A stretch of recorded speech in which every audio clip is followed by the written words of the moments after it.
لوٹے وغیرہ سے وضو کرنے کے بعد بچا ہوا پانی کھڑے ہو کر پینے میں شفا ہے۔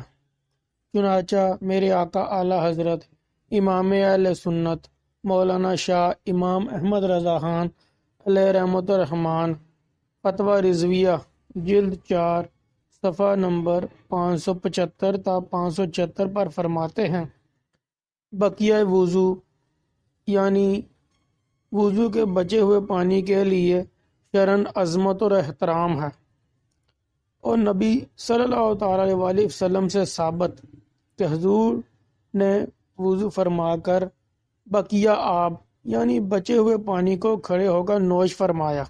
ایک حدیث میں روایت کیا گیا کہ اس کا پینا 70 مرض سے شفا ہے، تو وہ ان امور میں آب زمزم سے مشابہت رکھتا ہے۔ ایسے پانی سے استنجا مناسب نہیں۔ تنویر کے آداب وضو میں ہے، وضو کے بعد وضو کا پسماندہ یعنی بچا ہوا پانی قبلہ رخ کھڑے ہو کر پیے۔